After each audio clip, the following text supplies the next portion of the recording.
नमस्कार मित्रांनो, तुमचं पुन्हा एकदा स्वागत आहे. मी दिनेश माळेकर. ही दादर भुसावळ गाडी आलेली आहे. या गाडीने मी आज उत्तर महाराष्ट्रातल्या धुळे जिल्ह्यातल्या शिरपूर या गावाला जाणार आहे. रात्रीची ट्रेन आहे, त्यामुळे आता मी मला डबा शोधणार आणि छानपैकी झोपून राहणार. हा माझा लोअर बर्थ. सकाळ झाली आहे आणि गाडी नंदुरबार स्टेशनला आली आहे. नंदुरबार स्टेशन आहे.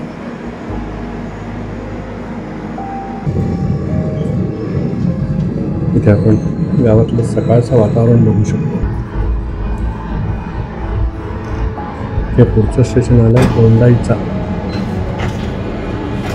त्याच्या पुढच्या स्टेशनला म्हणजे सिंदखेडा या स्टेशनला मी उतरणार आहे. चला, स्टेशन आलेलं आहे. या गाडीला पाय करून मी स्टेशनच्या बाहेर पडतो. कृपया लक्ष असू द्या. गाडी क्रमांक 1283. सुरुवातीला मी शिरपूर तालुक्यातल्या असली या अतिशय छोट्या गावात आलोय. ही इथली प्राथमिक शाळा आणि ग्रामपंचायतीचं ऑफिस आहे. मुंबई ते शिरपूर हे अंतर साधारण 380 किलोमीटरचं आहे. या गावातलं हे बालाजी मंदिर आहे. सकाळीच पहिलं देवाचं दर्शन घेतो आणि मग पुढच्या कामाला निघतो.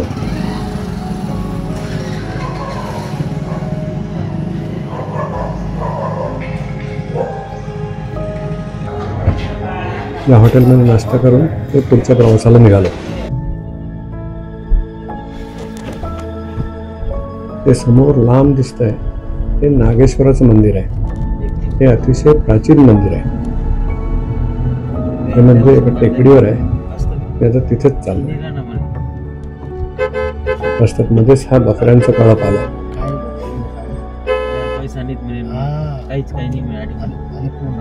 ते समोर दिसतंय ते नागेश्वराचं मंदिर.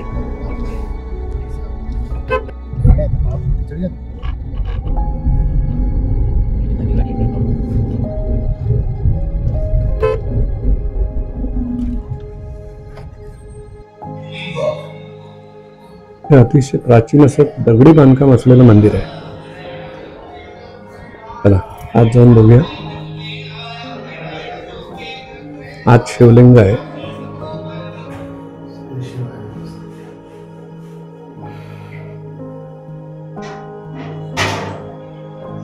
या इथे अशी शंकराची पिंडी आहे. इथे पाण्याचा अभिषेक करण्याची प्रथा आहे. मी पण पाण्याचा अभिषेक केला.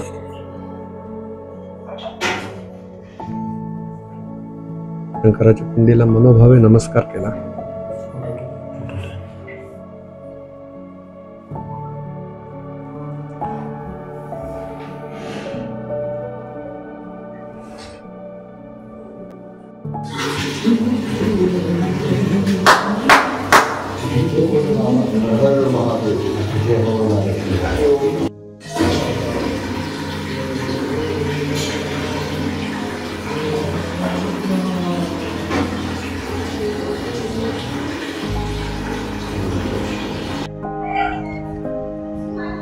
या इथे गाभाऱ्याच्या सभोवती एक मोठा सभामंडप उभारलाय.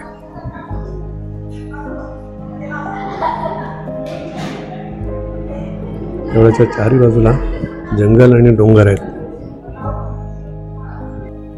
नागेश्वर देवस्थानच्या पायाशी इथे गोमुख प्रवेशद्वार आहे. चला खाली जाऊन बघून येतो. मी आता खाली उतरतो. गोमुख प्रवेशद्वारावर जातोय. जवळून दर्शन घेऊया. साधारणपणे 20-25 पायऱ्या आहेत.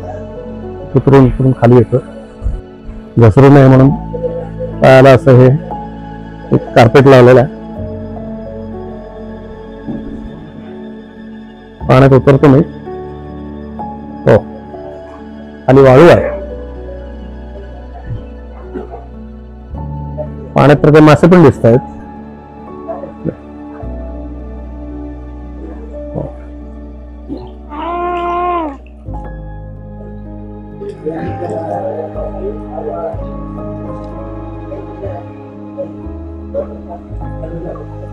हे पाणी सतत वाहत आहे इथे. छान वाटतं आणि पाहायला अतिशय गार वाटतंय. चला निघतो आता वर.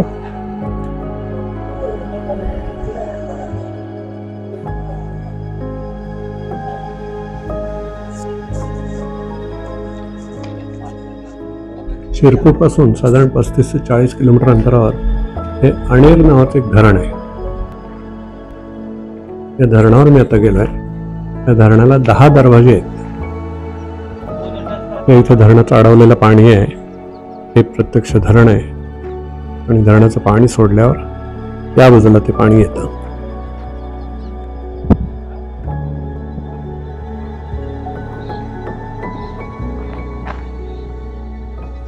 असे मोठे मोठे धरणाचे दरवाजे आहेत.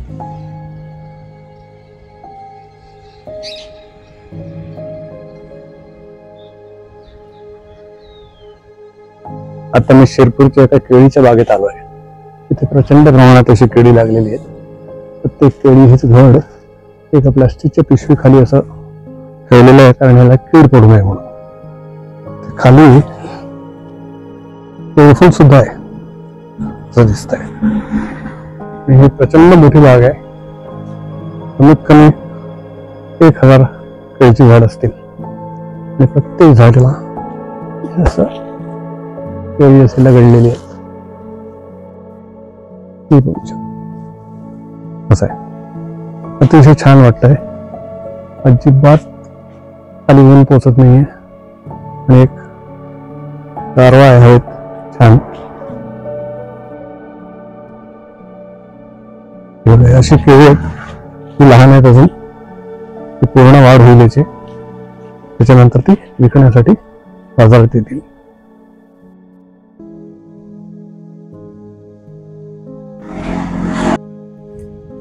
शिरपूरला एक विमान उड्डाणांचं ट्रेनिंग देणारं एक इन्स्टिट्यूट आहे.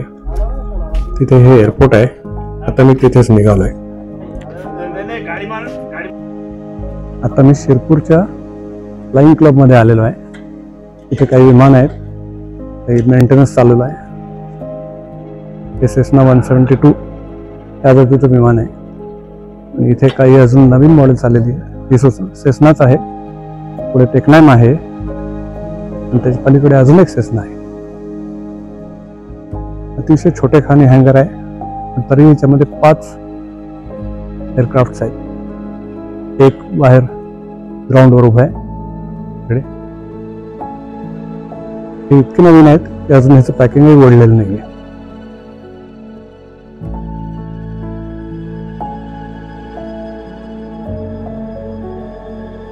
इतक्या जवळून हे विमानं बघायला मिळणं सुद्धा एक आनंदच आहे. हे टेक्नाइम आहे विथ 2 टर्बो इंजिन्स. सेस्नाला सिंगल इंजिन असते.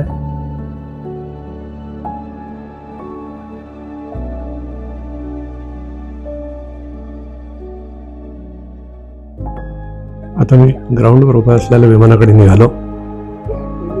हे एअरपोर्ट मॅनेजर आहेत, त्यांच्याकडून काही अधिक माहिती घेऊया. ये फ्लाइंग क्लब है यहाँ पर आते हैं स्टूडेंट के लिए है basically. Exactly. It is not. It is only academic purpose. Yeah. It is only giving CPL and Yeah. PPL. Hmm. ये both.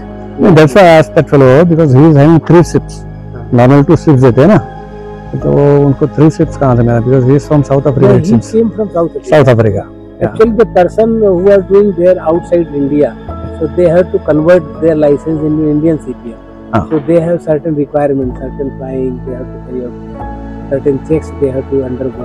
125 hours कितना लगता है? No, it is only some 10, 20, 15 hours, depending upon what are the exercise DGC recommends to. Okay. So after flying outside, you come here, you pass some examinations, Yes. and then you do some, exercises Yes. that DGC will recommend us, saying your logbook, Yes. what are you have done there and how many hours you have done. Normally, South Africa they do 190 hours, 190 hours. 190, and we give in 200 hours. Yeah. So 10 hours the deficit there. Yes. So that you have to complete. Complete here. And plus certain checks you have to carry out in Yeah. India. ठीक है, तो इस तरीके से मतलब pilot की सहूलियत के लिए. फिर उसके बाद पैर में देखो 2 चीजें हैं. अगर आप देखते हैं पैर में, इनसे क्या होता है, उनको बोलते हैं अगर आपको टर्न करना जहाज को ऐसे करना है तो जिस तरफ का पैर आप दबाओगे उस तरफ घूम जाएगा। मतलब पायलट को ध्यान नहीं देना कि पीएचडी क्या हो रही है। अब होता क्या है देखिए, अभी जब मैं ये इसको खींच रहा हूँ वो देखो पीछे ऊपर कंट्रोल सरफेस चल रहा है बराबर। इससे हवा का ही हम करते हैं, इसको ऊपर करेंगे तो हवा उस पर लगेगी, तो इसको दबाएगा तो नोज ऊपर चली जाएगी। ठीक है, नीचे करेंगे तो नीचे आ जा रहा है बराबर, नीचे दबाएगा ऊपर चला जाएगा। इधर देखिए, ये देखिए, ये इधर मैं कर रहा हूँ तो ये चल रहा है। And pedal will help this radar to move. Directional control. Yes. अभी डायरेक्शनल कंट्रोल करने के लिए रडर मोड जरूर देखना। Yes, ये जाएगा ना। मोशन मूव कर रहा है ना। Yes.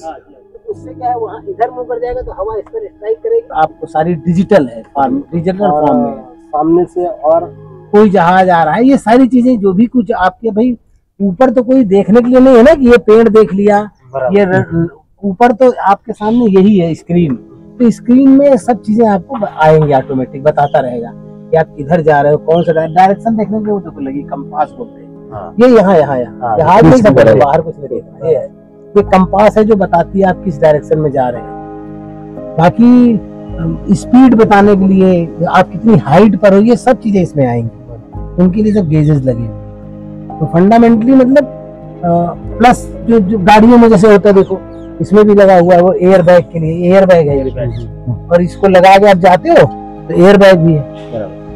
इनमें ड्राइव नहीं है, जैसे गाड़ी में क्या होता है, पहिए को इंजन से ड्राइव होती है, मतलब इंजन घुमाता है ना पहिए को, इंजन नहीं घुमाता, पहिया को घुमाने के लिए वो प्रोपेलर घुमाता है, वो खींचता है पूरे जहाज को, तो ये ऑटोमेटिक घूमती है, फ्री है, ये कहीं टच नहीं है, ये फ्री है, ये खाली फ्री है, इसीलिए आगे बढ़ता है। रोकने के लिए इनमें ब्रेक लगती है, ब्रेक लगने का है, जब स्पीड में उतर रहा है तो जब अगर रोकना है तो ब्रेक लगाओगे, इसका इसी का प्रेशर, जो ऊपर का प्रेशर दोगे तो सिर्फ ये इस पर ब्रेक लगेगी, पूरा प्रेशर दोगे तो वो चलेगा। और रेडियो स्टेशन, रेडियो सब इसी यही सिस्टम है, जितने सिस्टम है ना इन्हीं से ही रेडियो है। ये क्या लगा हुआ है, यहाँ रेडियो स्टेशन रखा है आपने? हाँ, ऊपर है ना रेडियो ATC, मेरा ATC है, ATC है यहाँ पर, तो उसमें कंट्रोलर रहता है। यस, तो ही विल गाइड कि किधर जाना है, कब आ रहे हो, लैंडिंग परमिशन देना, क्लियर है कि नहीं। पैर ये हाँ वो वाला पैर अंदर। माझी लहानपणापासूनची इच्छा होती विमानाच्या कॉकपिटमध्ये बसायची, इसलिए तो भाई आज ती पूर्ण झाली। छोटं विमान का असे ना, पण मी आता कॉकपिटवर बसलोय। दिसतंय का? के लिए जो जहाज भी आता है ना, अरे भाई ये गाड़ी दूसरी आती है, डिफरेंट सीट वाली गाड़ी, देखो कंफर्ट। आता मी सेस्ना 172 च्या कॉकपिट मध्ये आहे। ये नहीं होता, हा एक लाइफ टाइम एक्सपिरियन्स आहे माझ्यासाठी। असं या पद्धतीने भरलेला आहे। सेस्ना म्हणजे अतिशय छोटा 4 सीटर आहे।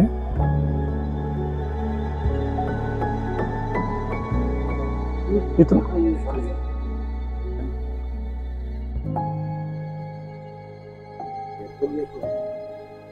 आता मी कॉकपिट मध्ये बसलोय, एक प्रचंड मोठा अनुभव आहे। मस्त वाटलं। चला आता उतरतो। हे सेस्ना 172 जातीचं 4 सीटर ट्रेनिंग एअरक्राफ्ट आहे।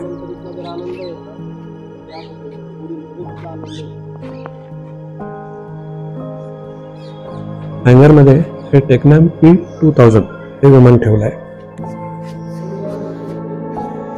NMIMS या संस्थेचं हे ट्रेनिंग इन्स्टिट्यूट आहे। बाहेर हा असा एअरपोर्टचा परिसर आहे।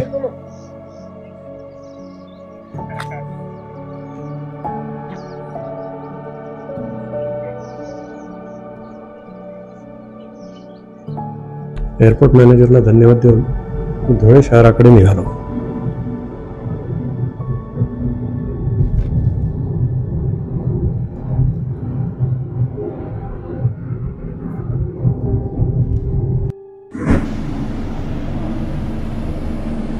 माझा धुळे मुंबई या बसचा स्लीपर कोच हा असा आहे।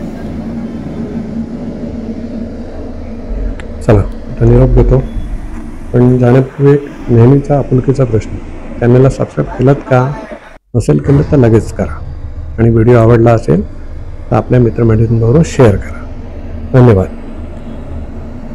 पुन्हा भेटू एका नवीन व्हिडिओसह. तोपर्यंत बाय बाय.